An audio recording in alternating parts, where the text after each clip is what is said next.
Assalamualaikum warahmatullahi wabarakatuh.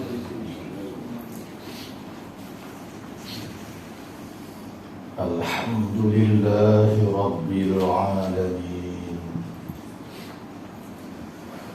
Wassalatu wassalamu ala asyrafil anbiya'i wal mursalin wa ala alihi wa sahbihi ajma'in.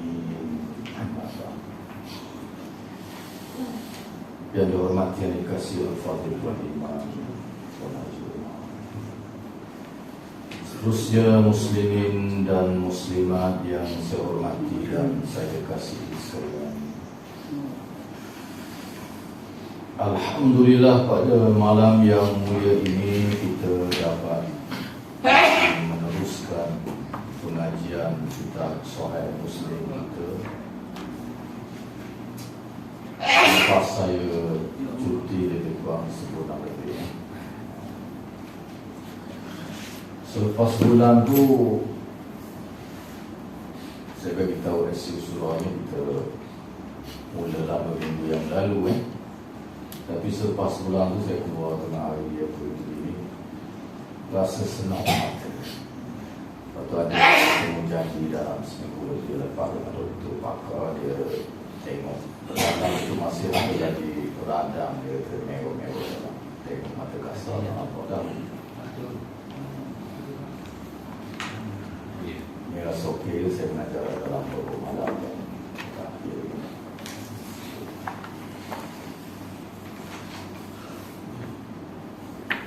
pada malam ini insya-Allah kita sambung pengajian kita, iaitu kitab yang ketujuh, bab yang ketujuh, iaitu Kitabul Aidain, kitab tentang solat dua hari raya. Dua bulan yang lalu kita habis baca berkenaan dengan solat Jumaat. Pada malam ini insya-Allah kita sambung berkenaan dengan sembahyang sunat. Lepas insya-Allah sembahyang sunat Sembahyang sunat yang pertama yang diletak oleh Imam Muslim ini ialah sembahyang sunat hari raya Aidil Adha dan hari raya Aidil Fitri.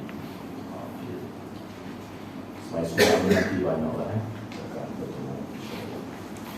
Okey, hadis yang ke-430 An Jabir ibn Samurah qala Sallaitu ma'a Rasulillah sallallahu alaihi wasallam al-aidain ghaira marratin wala marratain bi ghairi adhanin wala iqamah.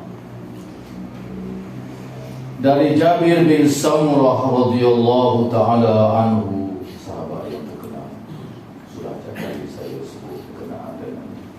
dia berkata, aku telah solat dua hari raya bersama dengan Rasulullah sallallahu alaihi wasallam. Dia kata dia pernah bersembahyang bersama dengan Nabi sallallahu alaihi wasallam. Ghaira marrah, bukan sekali, wala marratain, bukan dua kali. Berarti ini banyaklah. Acak kali sembahyang dengan Nabi sallallahu alaihi wasallam, sembahyang hari raya. Bagaimana keadaannya? Bi ghairi adzanin wala iqamah, dengan tidak ada azan dan tidak ada iqamah. Sembahyang hari raya ini tak ada azan, tak ada iqamah. Sembahyang hari raya di satu masjid sekitar kita ini, hari raya baru ni, satu masjid besar. Ustaz pun ramai, ada imam pun ustaz juga, belajar luar negara juga. Tapi apabila nak semayang hari raya tu, Tok Imam dia suruh Tok Bila komak. Tok Bila pun komak selalu, macam komak semayang maghrib, semayang isyak itu. Ustaz ni pun tak kata apa, hingga habis komak. Sepatutnya dia kena larang lah, sebab tidak disyariatkan azan dan iqamah. Jawab sirat. Dalam dosa tapi menyalahi syariat. Nabi tak ajar. Saya sendiri pun pernah dalam lebih kurang 20 tahun yang lalu berdekatan ini juga suai tak adaleput saya berkhutbah dan semayang di situ. Jadi apabila nak semayang lepas takbir tu, terimam di situ, so seorang di sebelah dia maaf dia kata. Saya pun duduk depan juga. Okay. Jadi apabila orang tu bangun, apabila saya dengar dia nak iqamah macam iqamah biasa semayang ini, saya kata jangan, tak boleh iqamah dan tak boleh azan semayang hari raya. Dia nak iqamah macam biasa. Lalu saya bangun dan saya sebut Salatu jami'ah rahimakumullah. Marilah semayang berjamaah, moga-moga kamu semua dirahmati oleh Allah. Sebahagian ulama menerima riwayat ini masuk dalam mazhab kita ada sebut. Kita sebut salatul jami'ah atau salatul jami'ah rahimakumullah. Ataupun tak sebut apa-apa pun tak apa. Sebahagian ulama dia tak terima riwayat hadis itu, maka tak ada iqamah, tak ada azan, tak ada sebut apa-apa, semayang je. Boleh kedua-dua. Begitu juga dengan semayang-semayang an-nawafil, semayang sunat yang berjamaah yang lain. Kalau nak sebut solat al-jami'ah boleh. Kalau tak sebut pun tak apa. Boleh belaka. Ada yang menerima dan ada yang tak menerimanya, makna tak ada lah.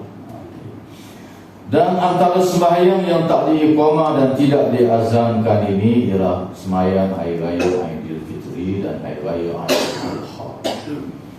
Hari raya yang dikurniakan oleh Allah Subhanahu wa taala kepada umat Nabi kita Muhammad sallallahu alaihi wasallam. Dengan adab-adab dan peraturan. Antara yang besarnya suruh sembahyang, membesar dan mengagungkan Allah Subhanahu wa taala. Di samping suruh ziarah menziarahi, suruh makan, suruh minum, bergembira, puasa mendakwi, haram puasa. Begitu sekali hari raya. Begitulah yang dikehendaki oleh syariat kita, ada peraturan-peraturannya.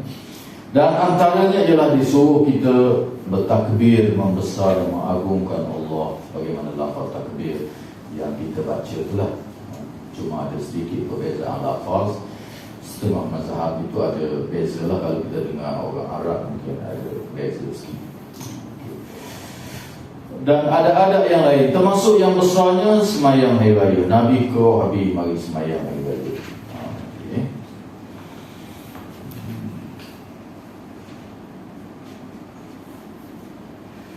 Sembahyang hari raya ini saya sebut dari segi hukumnya, Nabi tak royak.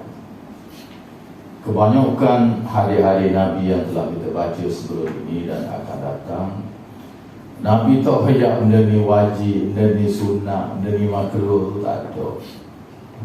Biasanya Nabi suruh, Nabi larang. Itu je.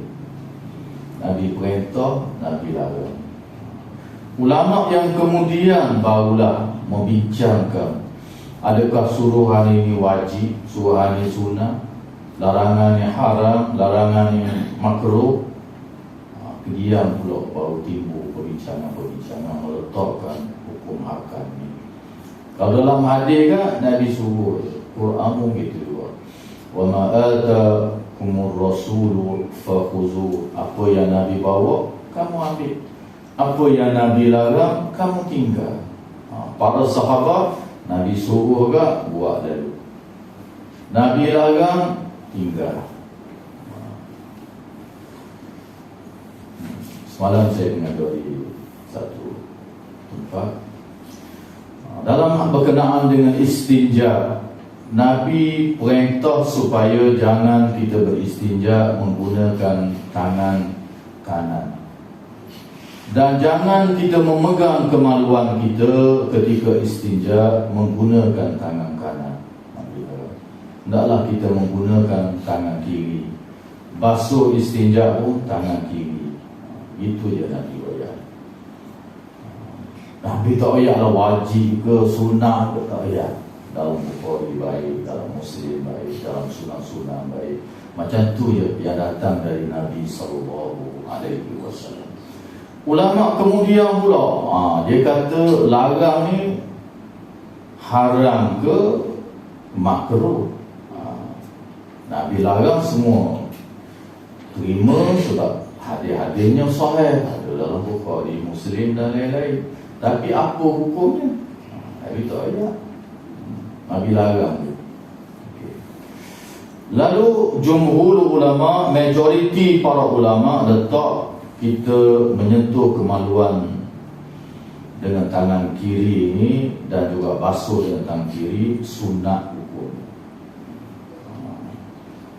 Di sisi jumhur ulama termasuk mazhab kita Al-Imam Asy-Syafi'i dan jumhur ulama majoritinya, benda-benda yang melibatkan adab istinja, adab makan, adab itu, adab ini, berkenaan dengan adab ni pun banyak. Nanti kita akan bertemu dalam Sahih Muslim kita. Dalam Sahih Bukhari, adab makan saja di bawah tajuk adab ta'am, adab makan saja dalam kitab Sahih Bukhari ada 54 tajuk kecil. Setiap tajuk kecil tu dia bawa datang beberapa hadis. Artinya sunat-sunat berkenaan dengan adab makan ni banyak. Di sisi jumhur ulama, benda-benda yang melibatkan adab ini taklah sampai peringkat wajib, sunat dia. Semua mazhab kita dan majoriti para ulama begitu. Begitu juga dalam bab istinja ini dianggap sebagai adab. Walaupun Nabi larang kita pegang kemaluan dengan tangan kiri, tapi kalau pegang juga hukum dia makruh, tak sampai peringkat dosa. Basuh pun gitu juga makruh, menyalahi sunnah dan perintah Nabi SAW. Kalau tak ada tangan kiri wajib Kalau tak ada tangan kiri tak mengapa, boleh guna tangan kanan. Dua-dua tangan tak ada, guna kaki tak apa. Suap makanan pun dengan tangan kiri tak apa. Tak ada dengan tangan kanan, tak ada tangan dua-dua belah, suap dengan kaki tak apa. Tidak menjadi halangan. Guna kaki kanan. Kalau tangan ada juga, kaki kiri boleh suap lagi, guna kaki kiri, tak jadi halangan. Pegang kemaluan ini biasanya masa istinjanya orang lelaki ya. Puan tak payah pegang, kecil gitulah. Buang air besar pun tak payah pegang. Biasanya buang air kecil. Lelaki kalau tak pegang tu yang meleleh pedang lah, kena pegang supaya masuk dalam makhluk dia. Okay. Jadi pegang ni, ni kemaluan kena bayar. Tak boleh dah. Kena pegang dengan tangan kiri, tak boleh pegang dengan kanan. Nabi larang dalam Bukhari, dalam Muslim. Tapi jumhur ulama kata larang makruh lah. Okay. Jadi pegang tangan kiri, bersih pun kena guna tangan kiri. Dalam hadis tak sebut terang, para ulama menjelaskan panjang berhubung dengan perkara ini. Bagaimana bersih nak guna tangan kanan? Katakan kita bersih guna tisu ataupun guna pari air. Maka alat yang kita guna untuk bersih itu boleh kita pegang tangan kanan. Tisu pegang tangan kanan boleh. Kalau dua-dua nak pegang kemaluan tangan kiri, nak gonyong dengan tisu tangan kiri, nak buat mana? Payuh. Jadi tangan kanan kita boleh pegang. Tetapi caranya ialah apabila Nabi kata jangan kamu membersih guna tangan kanan, artinya kita kena bersih dengan tangan kiri. Kita pegang kemaluan kita belah kanan, belah kiri, kita leset sini sekali. Kita pusing ni pula kita leset pula sekali. Kita pusing ni pula kita leset pula sekali. 3 kali. Bukan dengan cara kita ambil tisu, sekali, 2 kali. 3 kali ini dipanggil membersih menggunakan tangan kanan. Nabi larang keras di dalam hadis-hadis.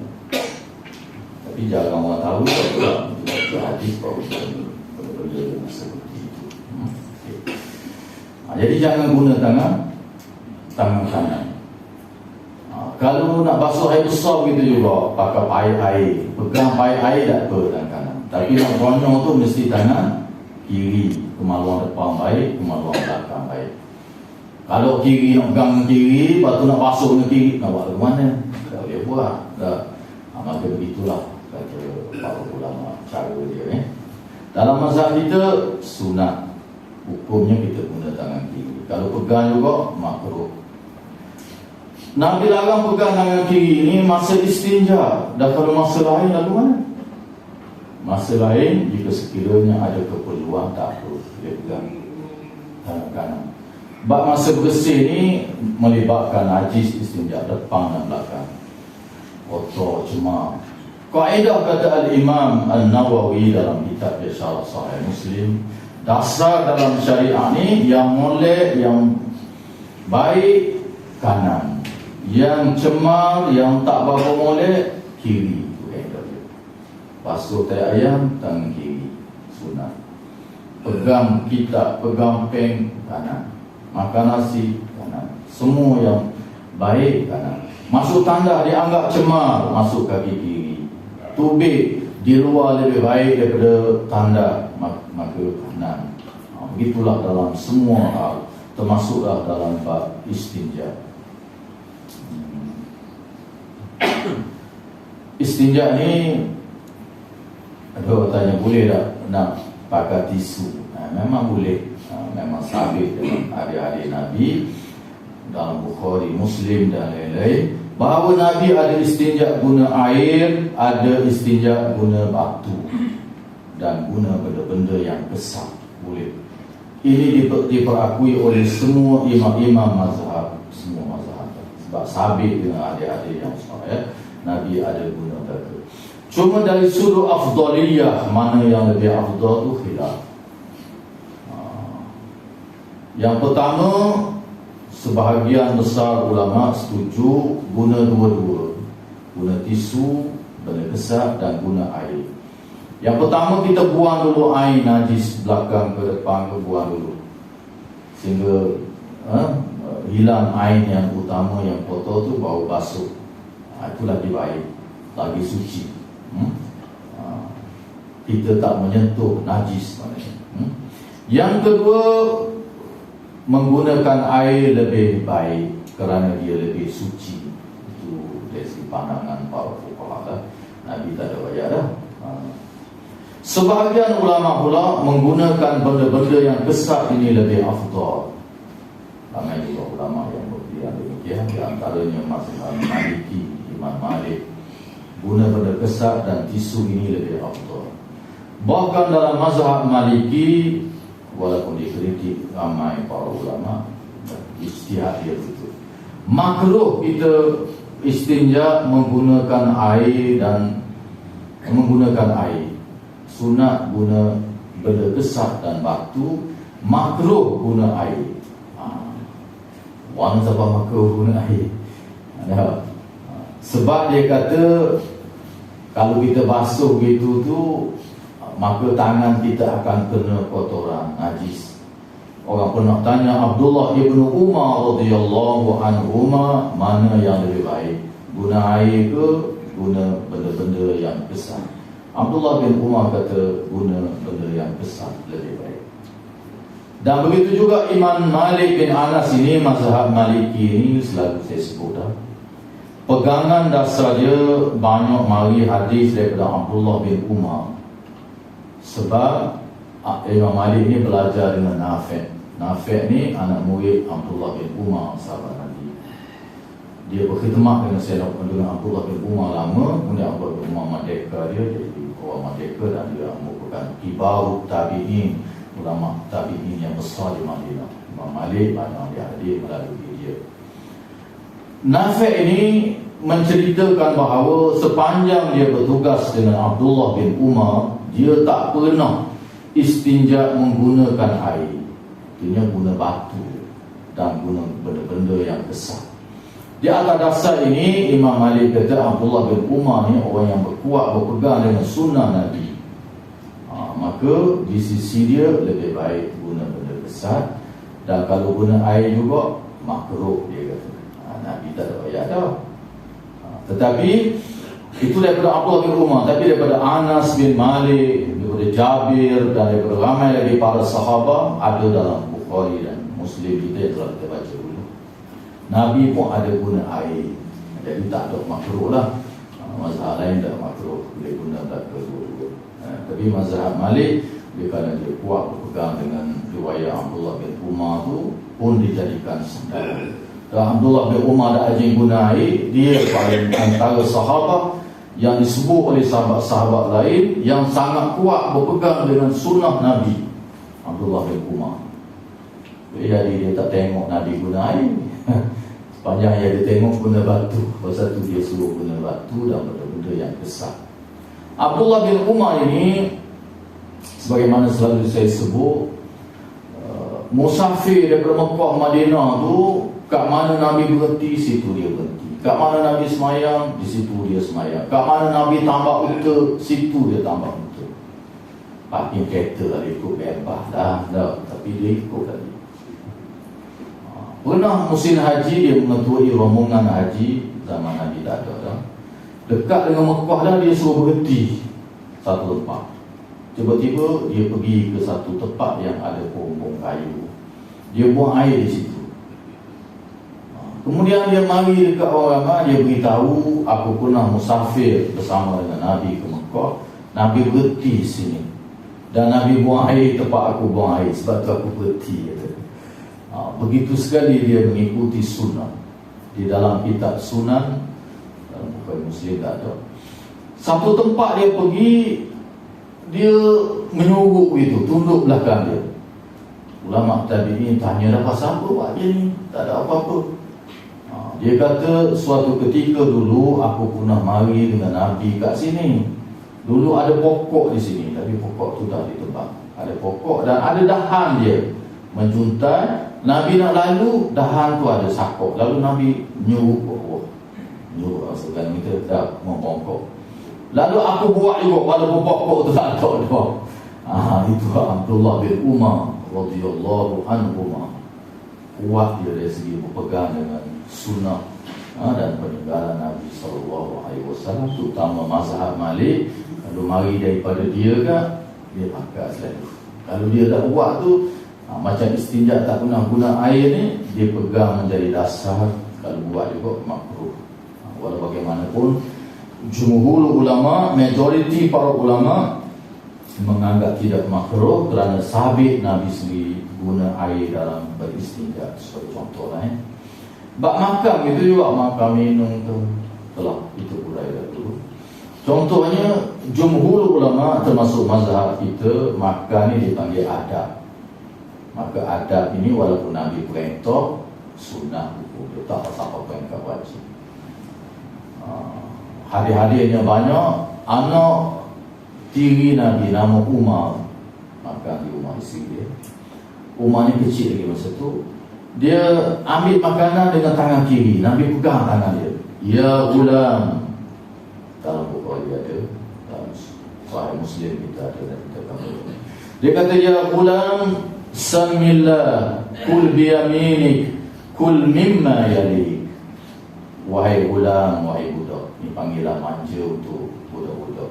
Dipanggil ulam. Budak yang belum tumbuh janggut, tumbuh misa, dalam bahasa Arab panggilan manja dipanggil ulam.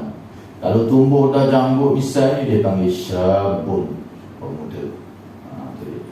Wahai ulam, bacalah bismillah, samillah, sebutlah nama Allah. Makanlah dengan tangan kanan dan makanlah makanan yang paling hampir dengan kamu. InsyaAllah kita bertemu hari ini dalam Sahih Muslim kita dalam ada makan. Jadi Nabi perintah, tapi oleh kerana dia melibatkan adab di sisi jumhur ulama, termasuk mazhab kita, sunnah hukum. Kalau dia makan tangan kiri pun tak asalkan perintah dosa. Tak aja bismillah pun gitu juga. Ambil yang terdekat pun gitu juga. Sunnah hukum. Sunnah hukum. Hidangan banyak ada belaka ni, gula kambing depan. Bahan kambing dulu. Makruh dari segi hukum. Ambil yang paling hampir, kata Nabi SAW. kecuali jika sekiranya yang paling hampir dengan kita itu kita tak boleh makan. Dekat dengan kita dah boleh kambing dah, tapi kita bisa lagi kambing. Tak apa, ambil yang lebih jauh sikit. Tapi kalau tak, yang terdekat. Guru-guru saya kalau Tuan Haji Abdul Rahman dan lain-lain, dia kata dekat dengan kita nasi lah. Ambil nasi dulu 3 otis suap. Kerana Nabi kata ambil yang paling dekat. Lepas tu barulah ambil lauk. Ataupun nak ambil lauk pun macam pada angkat lagi kan. Ambil lauk yang paling dekat. Sunat hukumnya. Tapi di sisi sebahagian ulama,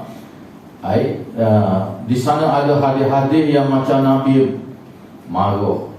Dia kata macam wajib hukum. Antaranya hadis yang pernah kita baca dia juga.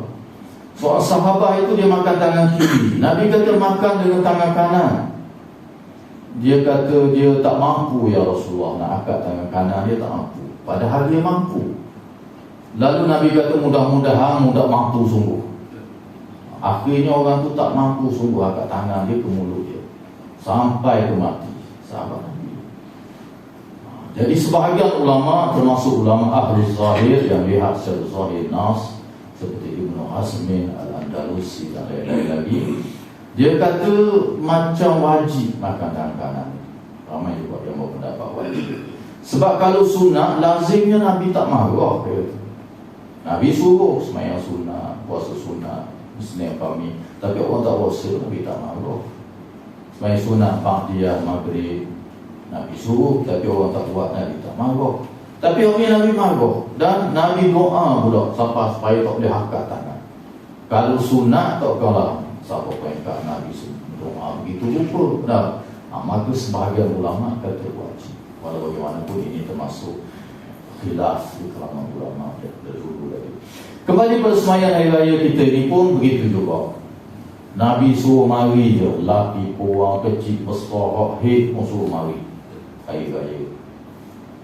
Maka menjadi khilaf di kalangan ulama. Mazhab kita Al-Imam Syafi'i rahimahullah ta'ala anhu, mazhab Al-Imam Malik, mazhab Maliki, sunat muakkadah, sunat yang sangat dituntut. Nabi tak pernah tinggal, para sahabat pun tak tinggal. Tapi sunat hukumnya. Dasar mazhab kita ni ialah hadis yang telah kita baca di awal Sahih Muslim dulu berkenaan dengan orang Badui. Tanya Nabi, semayang ni mana yang wajib kami tunaikan ya Rasulullah? Lalu Nabi kata, as-salatul khams, semayang 5 waktu. Lalu dia tanya lagi, ada tak semayang selain itu yang wajib ya Rasulullah? Rasulullah kata, tak ada, melainkan at-tatawwu', melainkan semayang sunat. Puasa begitu Pak, Nabi Wayah Ramadan. Dia tanya ada lagi puasa wajib, dan kata tak, kecuali yang tak tahu. Begitulah seterusnya. Maka berdasar pada hadis ini, mazhab kita, mazhab Maliki menganggap semayang ni hak fardu sungguhnya semayang 5 je. Tak lain kan dak fardu dan dak wajib. Tetapi sebahagian ulama seperti mazhab Imam Abu Hanifah, mazhab Hanafi. Mazhab Hanafi ni dia pecah dua. Pernah saya sebut dah. Satu fardu, satu wajib dalam mazhab dia. Makruh pun dia ada pecahan juga. Yang wajib ni yang berdasar pada nas Al-Quran, yang fardu ni yang berdasar pada Quran, berdasarkan pada hadis yang mutawatir, yang diriwayatkan lebih daripada 40 orang sahabat, lebih 40 orang di peringkat tabi'in dan seterusnya. Artinya hadis ini pasti benar datang dari Nabi SAW. Dia panggil dalil-dalil yang mutawatir ni, dia panggil dalil yang bertaraf qat'i, putus, tak boleh nak ada apa. Maka ni dipanggil fardu. Semayang 5 waktu dipanggil fardu. Tetapi semayang-semayang sunat ni, oleh kerana dalam mazhab dia ada yang wajib, beza dengan fardu. Yang fardu ni daripada Quran, daripada hadis mutawatir, fardu. Semayang 5 waktu fardu. Kalau yang Nabi perintah sekadar hadis itu tarah dia sahih ataupun hasan, dia panggil wajib. Banyaklah beza dengan mazhab kita. kita wajib dengan fardu sama je. Mazhab Maliki pun sama. Sama saja, fardu dengan wajib sama, kecuali dalam mazhab kita dalam bab haji je ada beza. Fardu haji lain, wajib haji lain. Fardu haji kalau tak buat dipanggil rukun, tak sah haji, seperti wukuf di Arafah. Dan wajib haji pula banyak, kalau tak buat tak pun bayar dam. Gitu ni ya. Kita situ je beza, lain sama. Jadi berdasar pada hadis tadi, Nabi kata semayang fardu ni orang 5 je. Orang lain tak sunat, maka masuklah orang lain ni semayang hari raya. Kita anggap sunat. Sunatnya sunat muakkadah yang sangat dituntut lah. Sebab Nabi perintah secara bersungguh. Tapi mazhab Hanafi, apabila dia kata Nabi perintah dan Nabi ke habis, orang suruh mari dah. Kok mari pun dia suruh mari kok. Kanak-kanak pun Nabi suruh mari. Padahal wanita haid ni semayang fardu hari. Oleh kerana semayang zaman Nabi ni, Nabi semayang di musalla sebelah Masjid Nabawi. Dia tak semayang dalam masjid. Kalau sunnah sungguh, semayang hari raya ni haji baik, semayang raya puasa baik, buat Ramadan. Itu sunnah Nabi. Nabi yang Arab ada yang buat Ramadan ni. Di Indonesia banyak buat Ramadan ni. Di Perlis ada buat. Di Patani pun ramai juga. Saya mengajar satu surau tu ada orang Thailand. Betul lambat semayang raya ni. Oh ya, tu kampung dia daripada kecil lagi dia tu tak semayang masjid, semayang Ramadan di Patani. Daripada dia kecil lagi. Dia umur juga 60 dia lah tu kata dia. Abang Lee Terbukit 49. Kampung dia memang maya raya tu Ramadan. Saya kata tu lah sunnahnya. Tapi tempat kita ni jarang temu ada semayang Ramadan hari raya. Jadi kalau semayang itulah sebenarnya sunnah Rasulullah sallallahu alaihi wasallam. Jadi mazhab Hanafi oleh kerana hadis-hadis banyak yang Nabi perintah, dia ada semayang hari raya ni fardu ain, wajib setiap orang. Dia tak panggil fardu, dia panggil wajib ain, wajib setiap orang. Mazhab dia banyak wajib, masuk semayang witir pun wajib. Sebab Nabi kata salatul witri haqqun ala kulli muslim. Semayang witir ni menjadi suatu kewajipan pada orang muslim. Imam Abu Hanifah, di sisi Imam Abu Hanifah, perkataan haqqun ini dalam banyak tempat dengan makna ay wajibun, dengan makna wajib. Sebab tu orang mazhab Hanafi ni semayang sunat wajib. Mazhab dia wajib semayang witir. Kita semayang witir bulan puasa je. Habis puasa dah Waibul tak kau tak witir dalam umum itu. Tak tu semayang witir ni tiap-tiap malam ada. Bahkan dalam mazhab kita semayang witir itulah semayang sunat yang paling afdal sekali, lebih daripada semayang sunat subuh tadi. Sebab apa? Sebab semayang rawatib masuk semayang sunat subuh ni tak ada mazhab kata wajib.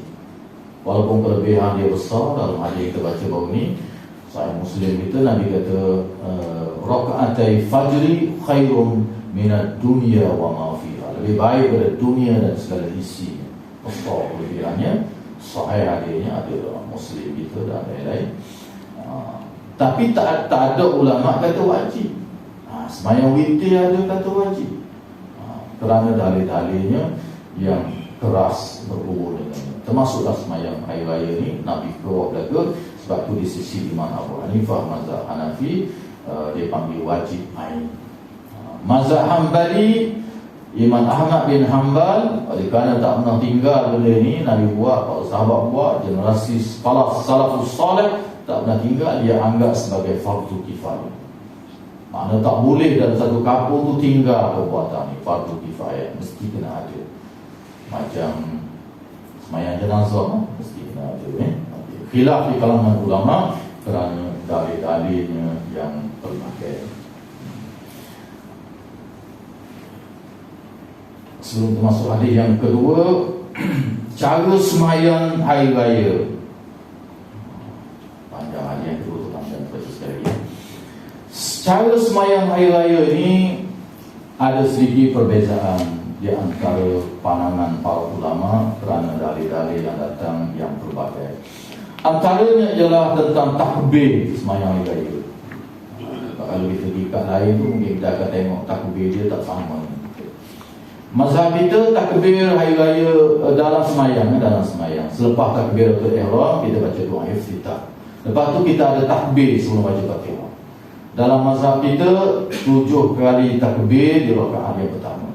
Tak masuk takbiratul ihram. Di rakaat yang kedua tak masuk takbir intiqal. Kita bangun daripada sujud tu Allahu akbar. Diam sekejap, lepas kita akan takbir dulu Allahu akbar 5 kali takbir dulu. Itu dalam mazhab kita. Antara hadis yang menjadi sandaran mazhab kita ni hadis riwayat Imam Ahmad, riwayat Imam At-Tirmizi dan lain-lain. Artinya dalam Bukhari Muslim tak sebut tentang bilangan takbir. Nanti kita baca dalam Sahih Muslim kita tak jumpa lah. Jadi kita pegang hadis-hadis tadi 7 dan 5. Takdir kata kalau kita lupa, ada semayang hari raya baru ni juga, saya mengajar satu tempat, ada orang tanya, dia kata ada satu tempat tu imam dia lupa nak takbir banyaknya, tujuhnya lupa. Jadi lepas semayang tu imam ni tanya, saya lupa tadi nak takbir, jadi kita nak semayang semula ke tak? Ayuh, kata orang ramah tu semayang mula lah, Ustaz. Semayang pula okey lagi semayang raya. Yang sebenarnya tak payah semayang dah. Semayang hari raya tu pun dalam mazhab kita sunnah. Dan takbir tu pun sunnah. Kalau kita tak takbir pun sah semayang hari raya. Jadi sepatutnya tak payahlah kita ulang semayang. Tak ulang dibuat oleh Nabi. Jadi kalau tak takbir pun tak apa. Kalau kita lupa takbir sebelum Fatihah, boleh kita takbir sebelum kita rokok. Baca surah dah, tak takbir tadi, tak apa. Sebelum rokok ni kita boleh takbir pula 7 kali. Lepas tu baru rokok. Kecuali kita rokok dah, tak baca takbir tadi, kita sami Allahu liman hamidah, tak boleh baca dah takbir. Sebab luput dah waktu dia. Waktu dia masa kita qiyam je. Sama ada sebelum ataupun selepas kita baca surah. Kalau lupa lah. Sebahagian ulama antaranya mazhab Hanafi dan mazhab Hanbali, mazhab Imam Abu Hanifah dan mazhab Imam Ahmad, ada hadis-hadis yang menjadi sandaran dia. Takbir dia 3 kali je. Pak takbir ihram dia takbir 3 kali je. Allahu akbar. Lepas tu baca Fatihah 3 kali. Kita tunjuk. Saya kata tu kalau kita pergi kat luar kan, orang baca kurang sikit tak apa. Semayang jenazah kita juga berlaku khilaf. Nanti bab jenazah ni kita katanya ada hadis-hadis yang pelbagai bilangan takbir, tak apa. Kalau ada riwayat, ada hadisnya yang sabit datang daripada Nabi, boleh amal. Termasuklah Imam Abu Hanifah dan juga Imam Abu Hanifah tadi mazhab Hanafi, dia baca 3 kali takbir saja. Manakala mazhab Imam Malik dan mazhab Hanbali, dia rakaat yang pertama dia takbir 6 kali, rakaat yang kedua dia takbir 5 kali. Ada dalil-dalil dia, kita tunjuk. Artinya boleh amal mereka apabila ada dalil. Perbezaan mazhab ni kerana perbezaan dalil. Itu antara punca yang menjadi khilaf di kalangan ulama ni, kerana dalil yang datang tu berbagai. Nabi ada buat ke, maka boleh dibuat jika sekiranya ada dalil. Tak ada dalil tu tak boleh, kita direka sendiri, barulah tak boleh. Sebab kaedah dalam syarak kita, al-aslu fil ibadah haram, asal dalam perkara ibadah yang haram kecuali ada dalil. Ibadah ni kita nak mendekatkan diri dengan Allah, zikir baik, apa baik. Jadi kita nak tahu macam mana Allah suka ke tak, mestilah benda itu datang dari Nabi. Yang mari daripada Nabi ni mari daripada Tuhan. Kalau kita reka sendiri, kita tak tahu Tuhan suka ke tak. Yang pasti kalau tak ada dalil, dia tak suka. Dia tak suka. Ayo. Semayang subuh 2 rakaat pagi, waktu tenang, mulai waktu 10, kalau ikut kita. Asal ketik kerja, bagi motor, komen, mulai waktu 2. Tapi Nabi tak ajar begitu, Allah tak suruh begitu. kita ikut apa yang Allah suruh dan Nabi suruh. Walaupun kita rasa molek pada pandangan akal kita, dalilnya tak ada. Sama ada sandaran dalil yang dekat, yang terang, ataupun sandaran dalil yang jauh, tak ada belaka, maka itu dipanggil bid'ah. Bid'ah ni perkara yang diada-adakan dalam perkara ibadah. Dalam perkara dunia, bebas nak buat bid'ah, buatlah. Nabi naik motor, kita naik kereta. Tak apa, naik motor, naik lah, terbang, naik apa pun akan datang pun benda kenderaan pun naik lah. Hal duniawi, tak apa. Nabi makan gandum, kita makan nasi, tak apa. Nabi akan buat kemur, kita makan riang, tak apa. Maka minta menjadi bid'ah, tak jadi apa. Hal duniawi, tak apa. Bahkan Nabi kata, antum a'lamu bi umuri dunyakum, kamu lebih tahu hal dunia kamu. Ketika Nabi datang ke Madinah, dia tengok orang Madinah ni membuat pendebungaan pokok tamar, buat kemur. Ambil bunga jatah, naik benci atas bunga tina. Payahlah Nabi kata kalau dah buat gitu dia buat Bila Nabi ayat gitu, sahabat pun tak buat. Maka kurma pada tahun tu dah apa jadi. Lalu mereka mengadu kepada Nabi SAW. Lalu Nabi jawab, antum a'lamu bi umuri dunyakum, kamu lebih tahu tentang urusan dunia kamu. Jadi hal dunia tak apa, tapi hal ibadah, kalau sebut ibadah, kena ikut cara Nabi yang Nabi ajar. Kalau ada dalil banyak, sahabat ada buat belaka, dan sahabat ni ikut Nabi, maka dah apa. Maka inilah antara punca lahirnya mazhab-mazhab yang pelbagai, termasuk bilangan takbir yang saya sebutkan tadi. Antaranya ialah kerana dalil-dalil yang kita pegang itu berbeza dengan dalil yang kita pegang. Begitu juga tentang zikir di antara takbir-takbir tadi. Mazhab Maliki dan mazhab Hanafi, dia tak baca zikir. Celah-celah tu tak ada. Allahu Akbar, Allahu Akbar, Allahu Akbar, Allahu Akbar dulu. Ada zikir. Kita dan juga dengan mazhab Imam Ahmad bin Hanbal ada zikir, kerana ada riwayat. Subhanallah walhamdulillah wa la ilaha illallah wallahu akbar. Baru kita takbir pula, Allahu Akbar. Subhanallah walhamdulillah wa la ilaha illallah wallahu akbar. Ataupun ada juga riwayat tambahan wala haula wala quwwata illa billahil aliyyil azim. Terpulanglah. Hukum dia sunat. Kalau tak takbir pun tak apa, sah. Mayang rumah dah ahu berapa bilangan takbir, mayang seorang mana tak boleh takbir, tak apa, sah. Covid baru ni tak ajar khutbah, nak mayang raya rumah lagu mana? Nak khutbah dah anda. Dah anda. Jangan main khutbah ni masa Covid baru ni dah jakir buat keluar khutbah pendek ada dalam masa tu. Tapi nak ketai buat rumah pada serian kau. Ada 3 orang ketai kau. Baca dalam telefon, jangan main. Apatah lagi nak khutbah surah masjid. Jadi kalau tak ada khutbah pun tak apa, mayang saja pun tak apa. Tak takbir pun tak apa, sunat. Kalau takbir, lagilah baik. Zikir pula celah-celah takbir, lagi baik, kerana ada dalil-dalil. Selalu saya sebut bahawa kenapa, sebab raja orang tanya mazhab-mazhab ni kenapa jadi beza, orang ni gini, orang tu gitu, orang ni gini. Antara yang besar yang kata para ulama ialah kerana imam-imam mazhab ni dia ada guru-guru dia dan sandaran hadis dia yang utama. Macam Imam Malik tadi, dia duduk Madinah dia, tak pernah pergi musafir, melainkan pergi Mekah haji. Jadi ulama-ulama yang diambil itu antara yang paling utama sekali ialah Abdullah ibnu Umar. Sandaran hukum dia banyak mari daripada Abdullah ibnu Umar radhiyallahu anhu. Semayang witir dia tak ada semayang kuno. Bulan puasa baik, bulan biasa baik, tak ada kuno. Sebab daripada Nafi', daripada Abdullah bin Umar, dia kata dia tak pernah tengok dan Abdullah bin Umar tak pernah baca doa kunut dalam sembahyang sunat, tak pernah. Masuk witir lah.